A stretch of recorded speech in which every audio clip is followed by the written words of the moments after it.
सुवर्णपुर जिला बीरमहाराजपुर ब्लॉक केंजरियापाली ग्राम पंचायत अंतर्गत बारझुला ग्रामर शताधिक महिला विषाक्त चोरा मद बिक्री को बंद करने बीरमहाराजपुर थानार द्वारस्थ होइछंती। वर्तमान गाँव में जगह जगार विभिन्न प्रकार विषाक्त चोरा मद सबू बिक्री होउछि। उक्त मद को ग्रामर युवक माने पी पथभ्रष्ट होबारे लागिछंती एवं मद पाई गाँव में सबुबले चोरी डकायती घरोई कलह सांगकु अशांति मध्य सृष्टि होउछि।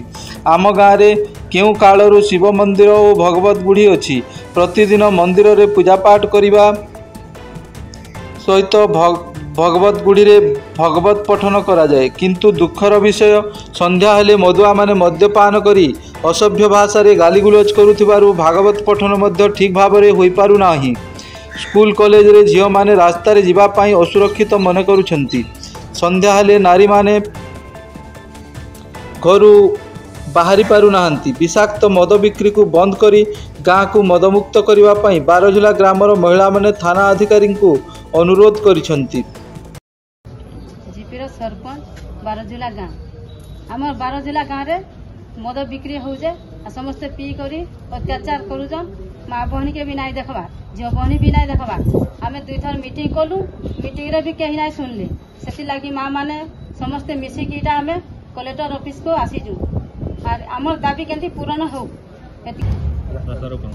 रास्ता मोर सुस्मिता दी।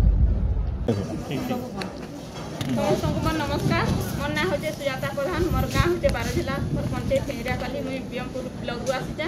आमर बारझुला ग्राम रे मद चोरा मद बिक्री होबारु आमे बारंबार गाँव रे मीटिंग कलु। मीटिंग करबा सत्ते भी से आम कथा के अमान्य कले। आमको कहले जे ई लेडीज माने का करबे, ई लेडीज माने आमको बंद करि पारबे। सब बेले असभ्य भाषा रे आमको कहले गाली गुलज कले, आमे सही नै पारनु। से लगे आम कलेक्टर सार को नीचे आसीचु कि आमर गाँव में मद बिक्री बंद हो। आमर निजर स्वामी माने कि निजर पुआ माने जे भी हो से लगी बंद कले आम घर भी सुख शांति माँ मैंने रही पार्मु। प्रत्येक घर गाली गुलज रोचे। आम घर के भी शांति श्रृंखला आम नहीं रही पार्बा।